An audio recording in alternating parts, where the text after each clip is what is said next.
All right, guys, here we go. Whoa, bonked my table. What is, oh, this is kind of a weird one because it doesn't repeat right after the decimal. It's 0.833333 written as a fraction. So, you know what? You should use the fraction to decimal button on the calculator. If you type this in, 0.8333 and type as many threes as will fit in the calculator and then tell it to do fraction to decimal. It looks something like that. If I had a calculator at home, I'd show it to you, but I do not. So if you use that button, it will just tell you that that is equivalent to 5, 6. It's a very handy button, and something we did a lot in 8th grade was repeating decimals. So you definitely need to know how to do that. Between what two consecutive whole numbers is the value of square root of 40? Consecutive means in order. Whole numbers means not decimals or fractions. Once again, use the calculator. Type that into the calculator. Go ahead. Type it into the calculator. It says approximately 6.32. That is not a whole number. What two consecutive whole numbers is that between?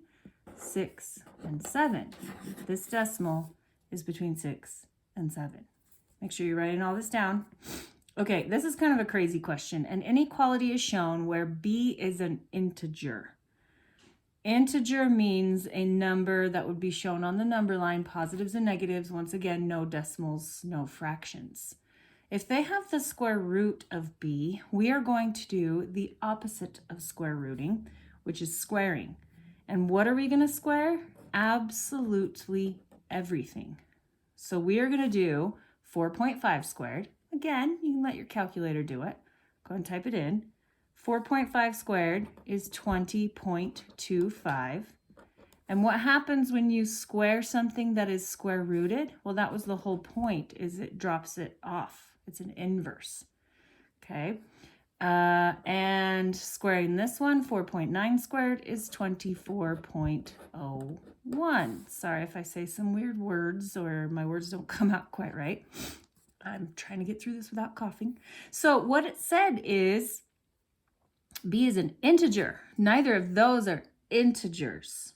So what could possibly be? Well, 20 is too low. Okay.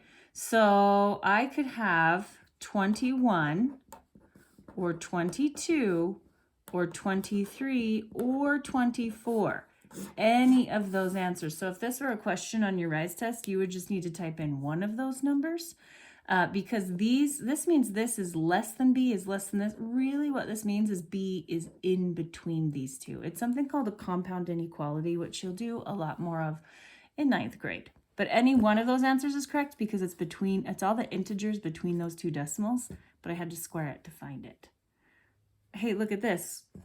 An inequality is okay, the variables a and b are consecutive perfect squares. Consecutive perfect squares. Well, once again, I could really square all this stuff if I wanted to drop all those square roots, but really, consecutive perfect squares. We've made so many lists of these and whatnot this year that really all they're asking us is what are the perfect squares, which perfect square is just below 85, and which perfect square is just above 85. And that would be 81, right? That's 9 times 9, that's perfect square. And think about it, what's the next perfect square?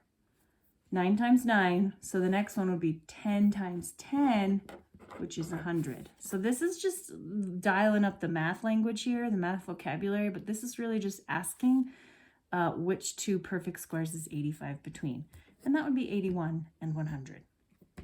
Okay, another big thing we learned this year is rational versus irrational. Again, your calculator is going to help a ton on this one. In fact, I'm just going to write some definitions over here and I'm going to let you figure these out, okay? Rational means the decimal either terminates, remember that means it stops, or repeats, okay? In order to be rational, it has to either terminate or repeat. So terminating is like this one. Terminate just means to stop. So that one is rational. Okay. Repeating is like this one with a bar on it. So those two are clearly rational. I'm going to tell you right now, there are two more that you should find and mark. That would be repeating or terminating. Remember, you can type stuff like this in your calculator and see what happens. And these, to type them in your calculator, you simply do the top divided by the bottom and see if it either terminates or repeats. So I'm going to let you guys finish number 5.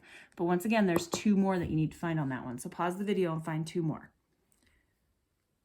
Again, calculator is going to help you on number 6. I'm going to let you guys figure out number 6. So the first thing you're going to do is type every one of these numbers in your calculator, turn them all into decimals. Some of them already are. Use your calculator to turn the rest of those into decimals. And then when you put them back in order, put them back in their original form. I'm going to give you a hint. This one right here is the lowest. That should be the first one in your list. You're going to type the rest of them in your calculator, change them to decimals, and then put them in order from least smallest. I already told you this is the smallest, up to the greatest. I'm going to give you one more hint. The biggest one is going to be 14/3. Okay? You're going to go back and finish those two, and then you're also going to do the function section. I'm going to help you with just question number 2. And then you're going to finish 1 and 3. And then if you flip the page over, the function section also goes on the back. Okay. And then I'll be back to help you with this one in another video, equations and expressions, in just a second. But first, let me show you number 2. So number 2, a linear function contains the 3 ordered pairs shown in the table. Okay. So here's what I know right now. I know that this table is linear. All right. I could make an equation for this one to start. And this is when I got a lot of questions when you guys were telling me which one was the easiest and which one was the hardest for you. A lot of these where it was like, make a new function on this and that. Some of us forgot how graphing works and slope and different things. So I'm going to review this one with you right now. Remember, I'm going to look at the swoops here. This goes up 2 and this goes up 1. So at first it seems like maybe they're not consistent. But this goes up 4, while this goes up 2. So this is, slope equals 2 over 4 or 1 over 2. Oh, those are actually the same rate of change. Okay, so what I'm going to do is I'm going to create an equation for a different linear function. That means it's different than this table right here. It's supposed to have twice the rate of change. This times 2 and the same initial value as in the table. Oh, I never figured out the initial value. Well, remember, the initial value means work your way back to 0. Okay, so if I go back to 0, that's only dropping down 1, so I just need to take off a half. So that's kind of weird. So 4, if I take off a half, brings me back to 3.5. Oh, so the initial value is at 3.5. All right, so my new equation is going to be y equals, because I know all this is y equals mx plus b, right?